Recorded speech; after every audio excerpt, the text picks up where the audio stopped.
빠른 속도로 결과를 내는 길, 빠른 속도로 결과를 내는 길이란 제목으로 하나님 말씀 증거하도록 하겠습니다. 우리가 많은 표현이 부흥이라는 표현을 쓰잖아요. 리바이벌. 이 부흥이라는 게 뭡니까? 이걸 갖다가 이제 교회에서 쓰는 용어 말고 그냥 우리가 어떤 현상적으로 본다 그러면 부흥이라는 게 뭐냐 하면은 속도 문제죠. 그러니까 예를 들어서 빠르게 복음 전파가 되는 거, 그거를 부흥이라고 그러잖아요. 뭐 천천히 된다 그러면 100년 동안에도 이루어지잖아요. 복음 전파는.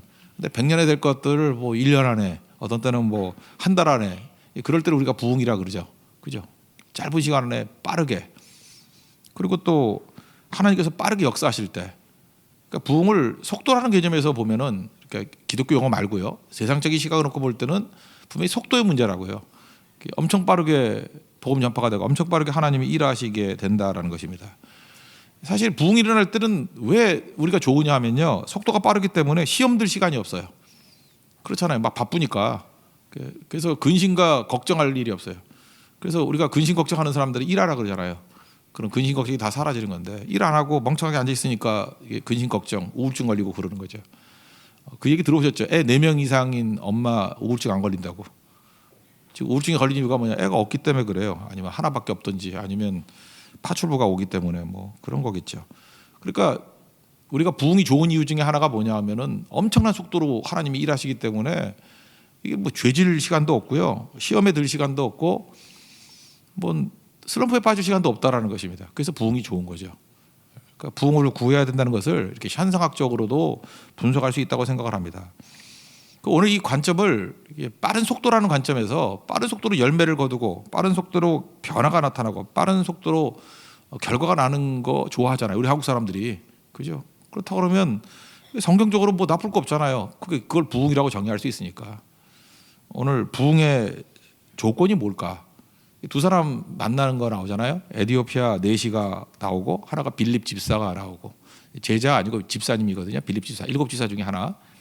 두 사람의 만남을 통해서 부흥이 일어났다고요. 그러면 조건이 뭐냐? 첫째는 에디오피아 내시를 통해서는 예배고, 그 다음에 빌립 지사님을 통해서는 순종. 그래서 예배가 있으면은 빠른 부흥을 가져오고요, 순종이 있으면은 엄청나게 빠른 부흥을 가져온다는 것입니다. 그렇다 그러면 이제 결론적으로 우리가 붙들어야 돼요. 예배 목숨 걸고 그냥 말씀이라 그러면 철저히 순종하자고요.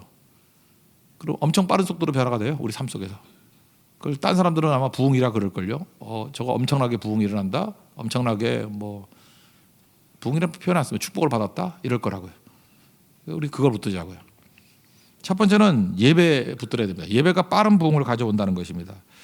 지금 이유는 모르겠는데 어디서 들은지 모르겠어요. 근데 에디오피아 내시가 예배하고 왔어요. 27절 보십시오. 일어나 가서 보니 에디오피아 사람 곧 에디오피아 여왕 간다게의 모든 국고를 맡은 관리인 내시가 예배하러 예루살렘에 왔다가 돌아가는데, 이런 말씀이 나오죠. 그러니까 우리 모르죠, 왜 예배를 했는지 모르지만 하여튼 그 먼 데서 예배하러 왔다라는 것입니다. 예배 드리는데, 예배는 희생이죠. 우리 성도들 가운데 그래요. 이게 상수동인데 상수동에서 오는 성도도 예배 드리는 건 뭐 나쁘진 않지만, 뭐 굉장히 멀리서 오는 분들이 있잖아요. 그죠? 뭐 화성에서 지구까지 와가지고 이렇게 예배 드리는 분도 있잖아요. 그죠? 뭐 이런 분들이 있다고, 그렇게 멀리서 오시는 분들. 그 오는 동안에 그게 희생이거든요. 그 예배가 감격스럽겠죠. 뜨겁겠죠. 우리 논산에서 오는 형제, 오늘 새벽에도 논산에서 또 부부가 왔대. 군인이니까 왔는데 감격이 달라요. 이렇게 뜨거워진다고요. 그럼 우리 이렇게 생각한다고요. 맨날 효율을 생각해가지고 뭐 그렇게 희생해가면서 예배 드릴 거 뭐 있냐고. 그죠? 그냥 가까운 데 가서 예배 드리지 뭐 이럴 수도 있겠지만, 그 예배 정신이라는 게 희생이거든요. 희생이 많으면 많을수록. 그래서 뭐 많이 대가를 치르면 치를수록 그게 예배다운 거예요. 그래서 우리가 그 제사 드릴 때도 그걸 희생이라 그러잖아요. 희생 제사라고. 희생이 예배거든요. 하나님을 위해서 희생한다는 거예요. 희생. 근데 이 사람이 희생하고 갔는데 채워지진 않았잖아요. 그죠? 보니까 뭐 깨닫지도 못한 것 같아. 뭐 읽기 읽는데 뭔 소리인지도 모르고, 그리고 채워지지도 못하고 뭐 문제 해결이 다 안 된 것 같아요. 여러분 마찬가지입니다. 지금 뭐 특별 새벽기도 하면서 새벽에도 열심히 나오시는데 수요일까지 나오신 분들은 이게 보통이 아니잖아요. 그죠? 하나님께서 더 이렇게 특별히 보실 거라고요. 그죠? 희생 더 많이 하니까. 그렇다고 예배 드렸다고 뭐 모든 문제가 다 해결되고 다 채워지고 뭐 이렇게 충분히 깨닫고 그런 거 아닐 수도 있죠. 오늘 끝나고 난 다음에 다 채워지는 거 아닐 수도 있다고요. 그런데 하나님께서 그 예배 자체를 귀하게 모셔서 어떤 모양으로든 채워 주신다는 거예요. 그게 메시지예요.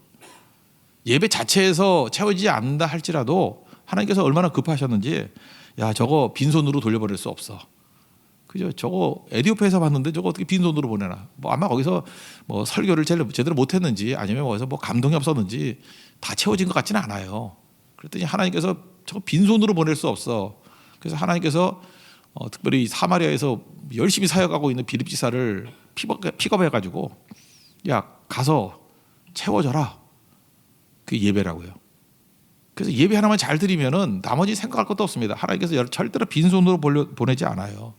그래서 예배 가운데 하나님 간절히 나오면 병이 낫기도 하고요. 예배 가운데 간절히 예배 드리면요 자녀가 뭐 대학 합격하기도 하고, 또 이렇게 아이 때문에 뭐 고생하고 있는 집들 뭐 태문이 열리기도 하고. 태문 보세요. 뭐 예배 드릴 때 하나님께서 채워 주신 거 아니에요? 그렇잖아요. 뭐 천사 대접하고 막 이럴 때 그것도 이쪽 예배 아닙니까? 그죠? 하나님이 오셨잖아요. 예배 드릴 때 잘 대접하니까 내년 이맘때 아이 얻게 된다고. 그 부수적인 거 아니에요. 그죠? 언제 그 아이 놓고 뭐 기도한 적 있어요?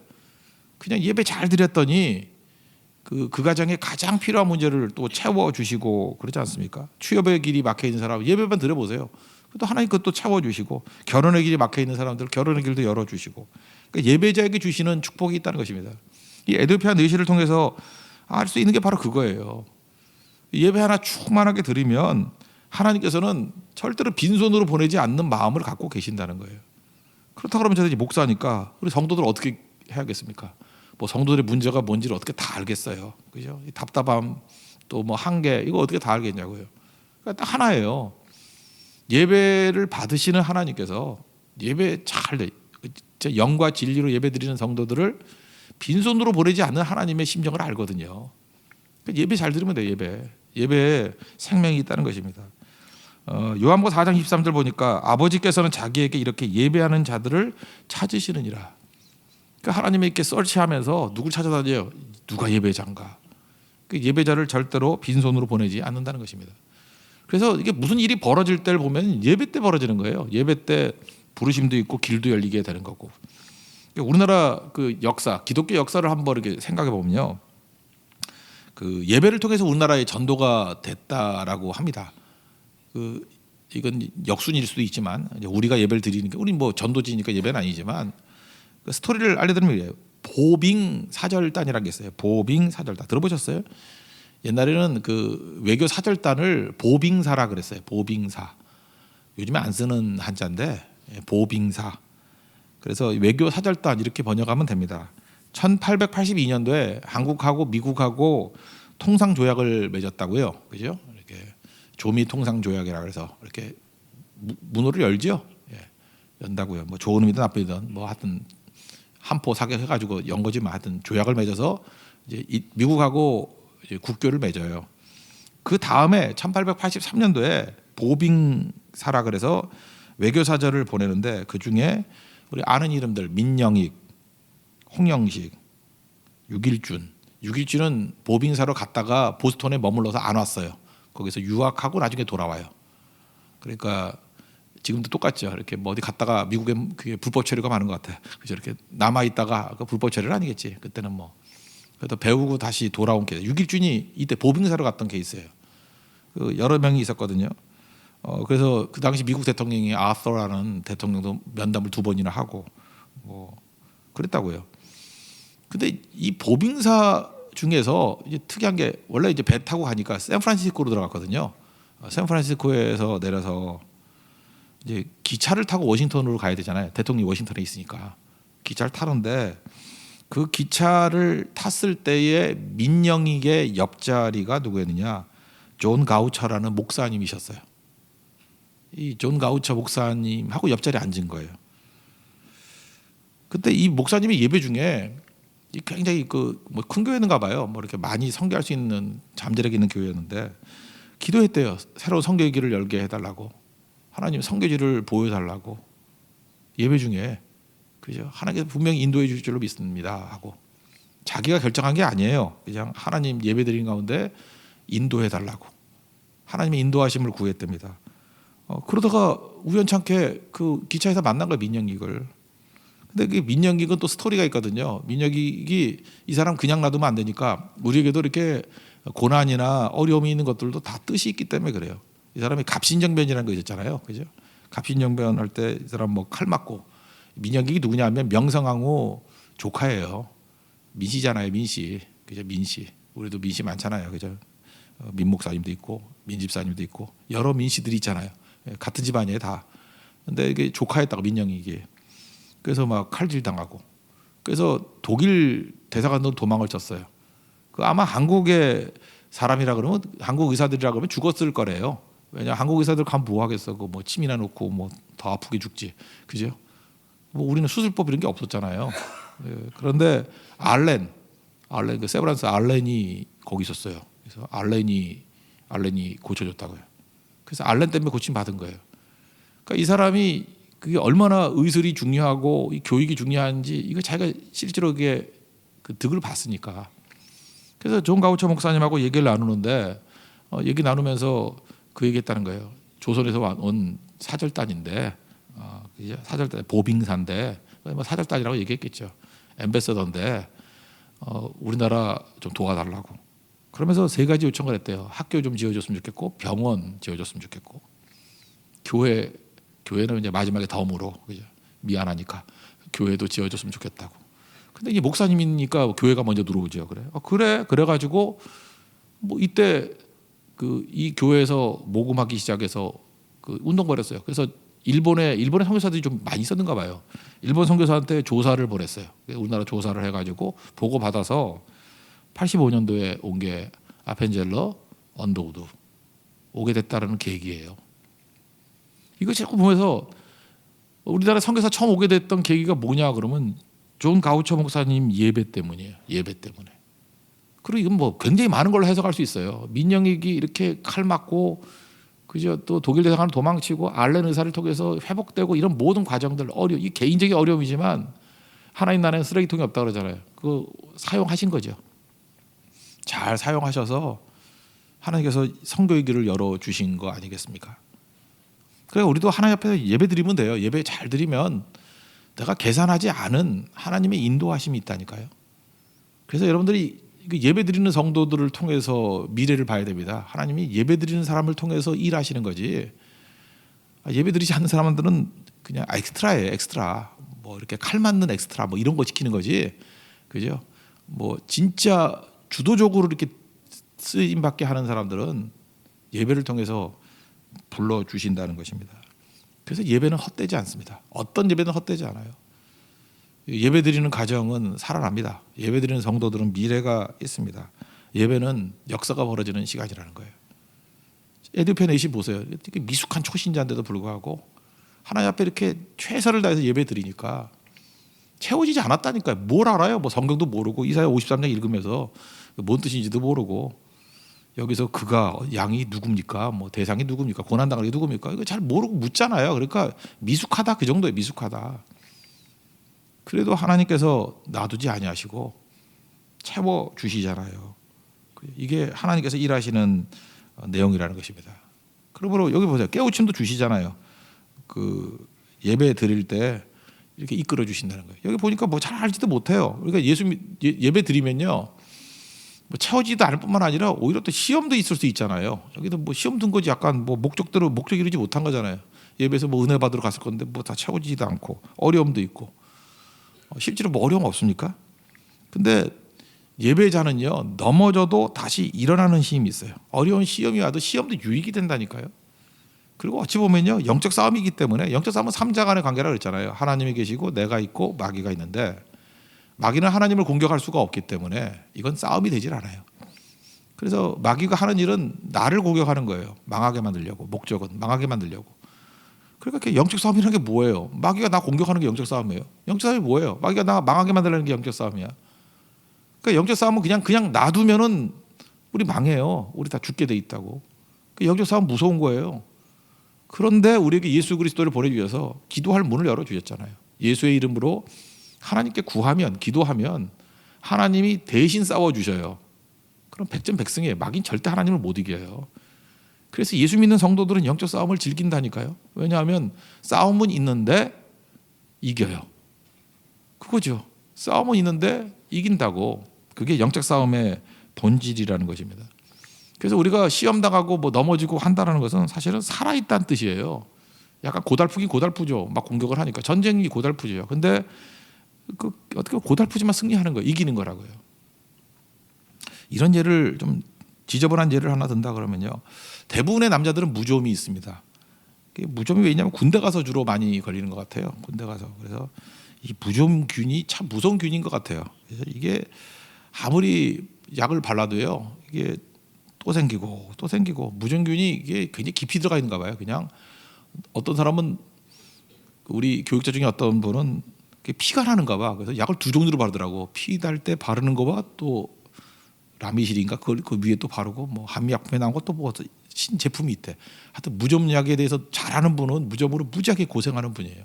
그죠? 막 껍질이 벗겨지고 피가 흐르고 막 이러니까 남자가 훨씬 많아요. 무좀이. 여자분들은 그런 남자하고 사는 여자분들이 전염이 된 것 같아. 여자분들은 많이 없는데 누구라고 얘기하면 혼날 것 같아서 하여튼 제가 굉장히 잘하는 분이 무좀으로 고생을 하셨어요. 우리 아버지인데 맨날 이게 무좀으로 고생을 하셨다고. 근데 요즘에 보니까 무좀 약을 안 바르시는 것 같아. 그래서 이상해서 왜 그러시죠? 그러다가 내가 그 무좀을 주로 전문으로 하는 약사와 의사한테 얘기를 들었어요. 나이가 들면 무좀이 없어진대요. 나이가 들면. 이유가 뭐냐? 발에서 손발이 차지고요. 이 손발이 차지면은 무좀 안 생긴대요. 그리고 땀도 잘 안 난대요. 그래서 무좀이 말세다 그러고 다 없어져 버린대요. 거기서 내가 무릎을 쳤어요. 이게 무좀이 있다라는 것이 젊다는 뜻이구나. 그 여자분들 그 무좀 있는 남자를 고르십시오. 그 젊은 남자예요. 그 늙은 남자 무좀도 없어요. 그래서 한번 물어보세요. 무좀 있으세요? 그래서 없으면 나이 대충 맞출 수 있어요. 늙었구나. 이러면 거의 맞는 거예요. 그죠? 뭔 짓을 다 해도 손발이 차진대요. 그런 거죠. 그럼 제가 무좀이 있을까요, 없을까요? 그거는 관심사를 갖지만 아니니까 그냥 넘어가요, 그죠? 저는 워낙 깨끗한 사람이기 때문에. 그래 이런 거죠. 우리 인생 가운데도 이렇게 시험이 있고 어려움이 있다라고 하는 것들은 사실 살아있다는 뜻이에요. 그게 젊다는 뜻이고 살아있는 교회니까 마귀가 공격하고 싸움 벌이고 그런 거죠. 아니 잘 보세요. 그 초대교회도 보면은 그냥 가만히 앉아가지고 구제나 하고 밥이나 먹고 있을 때 핍박이 있었나? 없었죠. 근데 복음 증거하고 다니니까 예수 이름 증거하지 말라고. 우리는 보고 들은 것을 전하지 아니할 수 없다. 그리고 승리하잖아요. 사도행전 4장에서 제일 큰 승리가 막 나오잖아요. 우리가 뭐 하거나 선교하고 전도하고 막 그러는데 어찌 영적 싸움이 없겠어요? 있지요. 어찌 고달픔이 없겠어요? 있지요. 근데 신나요. 우린 젊었어요. 우린 이길 거라고. 이긴다고요. 우리 백전백승이에요. 지금도 이렇게 편안한 거 좋아하고 그러면요, 여러분 무좀도 없어요. 말할 것도 없죠. 늙은 거죠. 영적 늙은이가 된 거지. 움직이도 못할 거야 아마. 휠체어 타고 다닐 거라고. 그러면 안 되죠. 그런 의미에서 예배는 힘 주는 거예요. 예배 드려도 고달픔은 있어요. 난관도 있고 고난도 있고 그러나 이김을 준다는 거예요. 그리고 하나님께서 절대로 빈손으로 보내지 않으셔요. 필요한 것들을 채워 주신다라는 거예요. 이걸 어떻게 다 기억하고 살겠어요?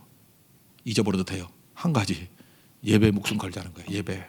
예배자 되는 거예요. 예배자. 그러면은 내가 아는 것 모르는 것 뭐 내가 뭘 알겠어요. 하나님이 알아서 다 채워주시고 강건함으로 이끌어주시고 싱싱함으로 이끌어주신다는 것입니다. 그래서 우리의 싱싱함이 뭐예요? 우리의 젊음이 뭐예요? 예배라고요.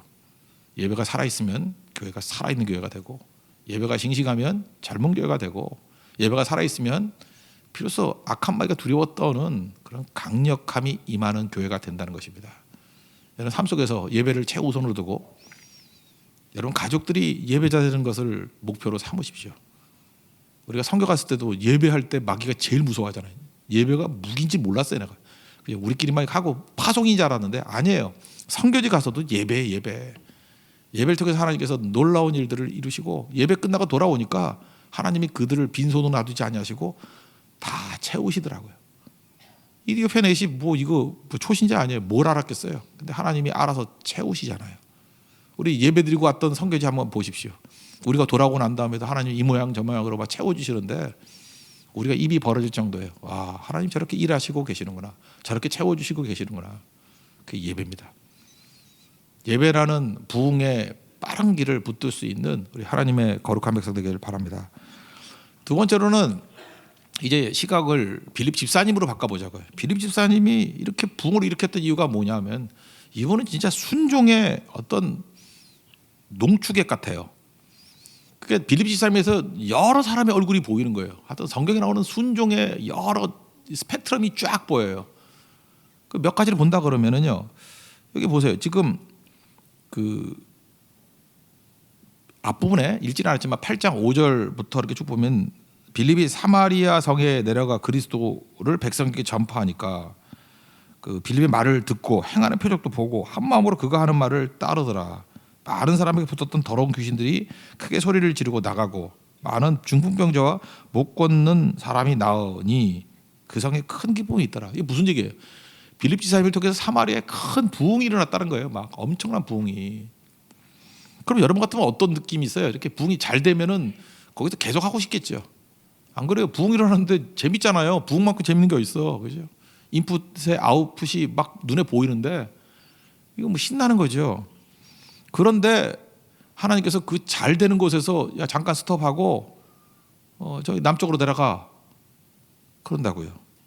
그러면 여러분 같으면 하겠어요? 아, 주님 지금 뭐 착각하시는 거 아니세요? 남아도는 사역자들 많은데 왜 그 사람들 부르지? 7 집사 많이 있잖아요, 그죠? 저는 지금 잘 되고 있는데 나머지 그 안 되는 애들 좀 보내면 안 될까요? 뭐 이러지 않았다고요. 하나님께서 가라 그러니까 잘 될 때 중단하고 순종하고 가잖아요. 여기서 저는 다윗을 봤어요. 다윗도 능력이 많았잖아요. 뭐 그때 제일 하고 싶은 게 성전 짓는 거 아니었어요. 하나님께서 중단해. 그리고 아들에게 넘겨. 그럴 때 중단하잖아요. 이 순종이라고. 그러니까 지금도 그래요. 뭐 이렇게 뭐 능력 있고 이런 사람들한테 중단시키기가 너무 힘들어. 그러니까 뭘 하면 맨날 반발하죠. 내가 왜 중단해야 돼? 그죠? 나를 뭘로 알고. 그래서 뭘 하려고 그러면 맨날 신경이 내고 막 분노하고 맨날 지 패거리들 모아가지고 이상한 짓이나 하려고 그러고. 그러니까 맨날 하나님 앞에 벼락을 맞지. 그죠? 그러니까 맨날 그 꼴이지. 순종이 없으면요. 이게 하나님 대적자가 되는 거예요. 근데 잘 될 때 하나님이 뜻 가운데 그 다음 패러다임이 있는가 봐요. 그래서 중단해. 그랬더니 중단하잖아요. 주님 말씀하시면 내가 나아가리다. 주님 뜻이 아니면 내가 멈춰서리다. 언제도요? 잘 될 때도.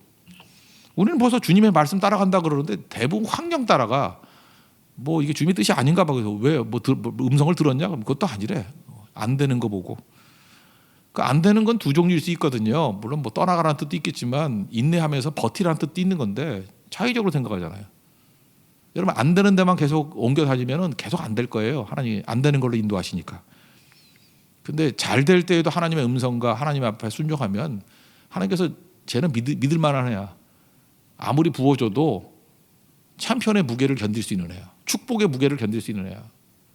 그러니까 얼마든지 축복해주고 얼마든지 사용하고 그 다음 단계로 사용하기 위해서 발령을 내리면 아멘하고 갈 수 있는 사람이야. 그러니까 부흥이 일어나죠. 그 사람. 이 사람은 뭐 이렇게 시간 낭비가 없잖아요. 그죠? 최대한 데 쓰이다가 또 딴 데 가라 그러면 아멘하고 가니까. 근데 대부분의 사람들은 안 그래요. 막 최고대로 쓰임 받다가 어디 갈라 그러면은 왜 그러는데요? 뭐 때문에? 뭐 이러면서 이해 납득 공감시키는데 시간이 많이 걸려. 그러니까 하나님도 짜증나지. 아유, 이것도 어떻게 해야 되나. 그래서 휴지기를 두는 거예요. 그죠? 뒀다가 파김치가 되도록 만들어 놓은 다음에 주님 살려주세요. 그럼 그때 또 쓰임 받고. 그러니 뭐 인생 70, 80년 사는데 몇 번 쓰임 못 받아요. 맨날 그짓 하다가 끝나는 거지. 근데 빌립 집사는요. 잘 될 때 중단하려도 중단하고 잘 될 때 딴 데 가려도 가잖아요. 이게 순종이라고요. 그러니까 부흥이 일어나죠. 이게 뭐 가는 곳마다 부흥 아니에요? 이게 사실 에디오피아 대신 한 사람이었지만 이 사람이 가가지고 이디오피아의 기독교가 세워진 거예요. 그래서 그걸 koptic 기독교라고 그러는데 엄청나게 부흥이 일어났어요. 나중에. 사실 사마리아 정도가 아니에요. 더 큰 부흥이 일어났다고. 그런 걸 보면 느끼는 게 뭐죠?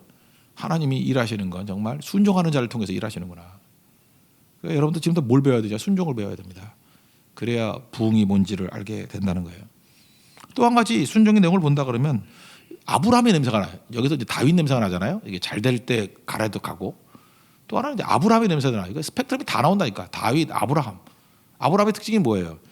그 창세기 12장에 보니까 그 내 본토 친척 아비집을 떠나서 내가 내게 지시할 땅으로 가라. 근데 갈 바를 알고 갔어요, 모르고 갔어요? 모르고 갔대잖아요. 히브리서 11장 8절에 그렇게 표현하잖아. 믿음으로 아브라함은 부르심을 받았을 때 순종하여 장래의 유업으로 받을 땅에 나아갈새 갈 바를 알지 못하고 나아갔으며. 모르고 갔어요. 근데 여기도 똑같아요. 그 26절, 27절 보니까 그냥 남쪽으로 가래요. 이게 원문을 보면 남쪽이 아니고 네게브예요. 사막으로 가라. 그죠? 가사로 내려가는 길로 가라. 그 길은 광야라. 사막으로 가라. 그랬다고요. 그래서 일어나 가서 보니 그랬잖아요. 거기 누구 있는지 알고 간 게 아니고 믿고 간 거예요. 그러니까 속도가 빠르죠. 얼마나 속도가 빨라요. 우리가 보통 그 유목민들 뭐 얘기하잖아요. 몽골이 그렇게 빠른 시간 안에 뭐 100만 갖고 뭐 2억을 지배했다며 뭐 이렇게 엄청나게 됐던 이유가 뭐냐면 몽골 유목민의 속도를 얘기하잖아요. 그들의 순종 속도, 전달 속도. 그 뭐 대표적인 예가 속도로 제어한다는 것이 그런 거죠. 개가 있는데 무서운 개가 있어요. 근데 화장실 가려더니 개가 물 것 같아. 그러면 개 좀 묶어주세요. 우리는 농민이니까 어떻게 돼요? 이 장소적인 제약을 주려 그래. 그래서 개목에다 목 줄고 이렇게 묶어 놓잖아요. 못 움직이게. 이게 이제 농경민 생각인데 유목민들은 그게 아니더라는 거예요. 개 일로 와 그러더니만 앞다리를 이렇게 관절을 접어서 묶어버리더래요. 그게 무슨 얘기죠? 그렇게 하면 속도가 느려지잖아요. 개가 깽깽이로 가니까 그러니까 후다닥 뛰어갔더니 개가 사람보다 느리더래. 그래서 화장실 갔다 오고 풀어주더래요. 그러니까 개념이 다른 거예요.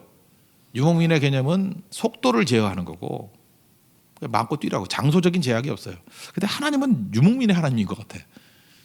우리가 말 안 들면 이렇게 장소적으로 뭐 이렇게 감옥에 집어넣거나 뭐 이렇게 묶여놓는 게 아니라 속도 팍 떨어지게 만들어 버리는 거예요. 마귀도 시험이 속도 떨어지게 만드는 거 아니에요? 욕심, 시험 이런 게 뭐예요? 한눈 팔다가 속도 떨어지는 거 아니에요? 게으름이 뭐예요? 악함이 게으름이라는데 마음 가운데 삐딱한 마음이 있으면은 느리잖아요. 그죠? 느려 터져가지고 그게 뭐예요? 그게 게으름이죠. 게으름이 악이라고. 게으름 속도가 느려져요. 맨날 늦게 오고 지각이 뭐예요? 무시하는 거지. 그죠? 이게 속도 떨어지게 만드는 거. 근데 은혜 충만히 받아보세요. 그러면 똑같은 조건인데 엄청난 속도를 낸다고요. 갈 바를 알지 못하고 가는데 이유가 뭐예요? 하나님 말씀하시면 갑니다. 순종이죠. 그러니까 얼마나 속도가 빨라요. 날아다니는 거지. 우린 내 머릿속에 맨날 합리화시키려고 그러잖아요. 우리 뭐 성탄 설교 때도 그런 거 했죠. 머릿속에서 합리화시키지 말라고 자꾸만. 마리아 주의 종이 여종이오니 말씀대로 할지입니다. 그렇게 순종해 버리잖아요. 그리고 얼마나 속도가 빨라요. 세 친구들도 다니엘의 세 친구들도 뭐 합리화된 게 뭐가 있어요. 그냥 들어가잖아요. 부딪히잖아요. 푸른불에 들어가니까 얼마나 속도가 빨라요. 그러니까 하나님께서 그냥 짧은 시간 안에 뭐 온통 기적과 역사 뭐 다 벌어지잖아요. 거기 3장에서. 우리같이 이게 불순종하고 이렇게 순종 잘 못하는 사람이면 야 불이 있다 그러면 그거 갖고 여러분 저기 작전기도 한 3주 해야죠. 세일의 기도 해야죠. 하나님 절을 할까요? 들어갈까요? 이거 묻고 그죠? 그 다음에 또 물어야죠. 하나님 불이 너무 뜨거워요. 좀 약하게 해주세요. 또 3주 기도하고. 그러다가 보면은 하나님 뜻대로 다 도와준다 할지라도 그 몇 달 걸리잖아. 몇 달. 그 아무것도 아닌 문제. 근데 다니엘과 세 친구들 특징이 뭐예요? 뭐 물을 것도 없어요. 대답할 필요도 없습니다. 그러고 그냥 부딪혀 버리잖아요. 그랬더니 하나님이 바쁘셔가지고 아들 보내시잖아요. 그죠? 불 속에 좀 잠깐 들어갔다 와라. 이제 장차 그 아기 예수로 와야 되지만 좀 미리 좀 가면 안 되겠냐 해서 들어가서 도와주잖아요. 그게 구약에 나타난 예수님 아니에요. 그러니까 순종이 이렇게 빠르다니까 순종이. 오늘 그 부제로 삼은 게 헬레니즘과 헤브라이즘이죠. 헬레니즘은요 그 그레코 로만 사상 아니에요. 이성이에요, 이성. 그러니까 맨날 이게 옳으니 틀리니 이게 판단하고 결정을 한다. 그러니까 얼마나 속도가 느려. 헤브라이즘의 특징이 뭐예요? 이게 기독교 아니에요. 헤브라이즘 순종이라고요. 주님 말씀하시면 내가 나아갑니다. 그러니까 후다닥 후다닥 가버리는 거예요. 그러니까 이게 맞니 틀리니 이러고 고민하고 있을 때 벌써 저쪽 가 있는 거예요. 우리가 에너지가 한계가 있잖아요. 근데 뭘 선택할까 이러다가 에너지 다 써버려. 그런데 하나님의 뜻이라 그러면 덮어놓고 오른 거예요. 그럼 우리가 가지고 있는 모든 에너지를 다 어디다 쏟으면 돼요? 순종하는 데 쓰니까 엄청 일 많이 하는 거죠. 그러니까 불순종은 사실은 이건 속도 떨어지게 만드는, 나를 망하게 만드는 길입니다. 그래서 이게 느려 터진 이유가 뭐냐면 맨날 검증하고 이러는 거예요, 그죠? 되지도 않는 것 같고. 근데 이 빌립에게는 이런 순종을 통해서 엄청난 속도로 일하게 되는 일들을 보게 된다는 것입니다. 또 순종하니까 이게 또 영역도 넓어져요. 모르는 사람에게 가는 거 쉽지 않죠. 초면이잖아요. 우리 제일 스트레스 받는 게 뭐냐 하면은 모르는 사람한테 가서 뭐 얘기하는 거 아니에요. 모르는 사람한테 밥 먹고 뭐 이러는 거. 이런 걸 보면서 엘리야 냄새가 나더라고요. 엘리야도 사르밧의 과부 그 열왕기상 17장에 보면 거기 가잖아요. 이거 힘들 것 같아. 이런 거 보내면, 그죠? 모르는 집에, 그것도 모르는 집에 가라 그러는데 또 가난한 집에 가서 또 얻어 먹으래. 거기다가 또 과부, 또 소문나면 어떡하려고, 과부인데. 그렇잖아요. 목회자가 그 과부 집 간다 그러면 뭐 그런 것 같고. 하여튼 이상한데 뭘 하나니까 하여튼 이상해요, 그죠? 뭐 때문에 그런데 뭐래 못 가요, 뭐. 그리고 나는 뭐 이렇게 처음 보는 사람들, 낯선 것은 너무 힘들어요, 뭐 이런 게 없잖아요. 그러니까 막 가는 거죠. 순종이죠. 그러니까 뭐 대만성회라든지 뭐 고성성교 이런 데 가보면, 특별히 대만도 그러는 게, 어떤 교회는 뭐 사람들 망창 몰려 있고 어떤 때는 또 좀 뭐 흩어져 있고 그런데, 그래서 어떤 좀 어린 애들한테 좀 가라 그랬더니 이제 청소년부예요. 그랬더니 뭐 친구 있는 데 가야 되고, 뭐 누구 있어야 가야 되고, 뭐 김한성 목사님 있는 데 가야 되고, 뭐 속 터져가지고 어떻게 교육을 이따위로 했나 이런 생각이 들어요. 그러니까 속도가 느려 터지는 거예요. 그냥 너무 애래서 내가 화 있을 진짜 그러고 말이 나오는 데나 그냥 참았는데, 그게 망할 놈의 애들이지. 그게 어떻게 그런 식의 교육을 받았어. 진짜 순종은 뭔지 알아요. 보내주신다 그러면 어디든. 그런 애들이 있어요.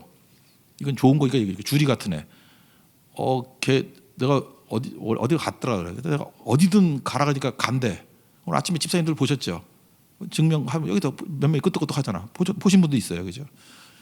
그러니까 그게 하나님 앞에서 높이 평가받을 일이라고요. 낯선 곳이라 할지라도 그냥 뭐 가라면 갑니다. 그러니까 이게 조커예요, 조커. 이건 포커로 치면 조커야. 허드렛 거 5장보다 낫고 조커 1장이에요. 아무도 모르네 그런 거 뭐 하는 게. 조커의 힘이 얼마나 강한지 알아요? 그러니까 하나님 앞에 조커 같이 쓰임 받는 사람이 있는 반면에, 이건 떨거지 같이 진짜 화투를 더 잘하나? 흙사라기 같은 인생이 있어요, 그죠? 어디 써먹을 데도 없는 거, 그런 거. 그걸 이제 멍텅구리라 그러잖아. 멍텅구리 같은 인생들이 있다고. 근데 알찬 인생들은 뭐냐면 순종이에요. 낯선 곳을 향해서 가라면 가고 계산이 없어요, 그냥. 그러니까 너무너무 편한 거예요. 제가 그래서 그런 마음 풀었어요. 옛날에는 이 조커들이 한 10개는 있었거든요. 조커는 특징이 뭐냐면 순종을 잘해야 돼요. 어딜 가든 가야 되고, 조커의 특징 중에 하나가 뭐냐면, 그래서 믿음의 매력이 있어요. 이런 사람들은 순종을 잘하니까 자기는 몰라. 지가 이렇게 삐딱하고 예민하니까 얼마나 자기를 싫어하는 사람들이 많은지를. 조커의 특징은 뭐냐면 열려있는 마음이니까, 오픈 마인디드.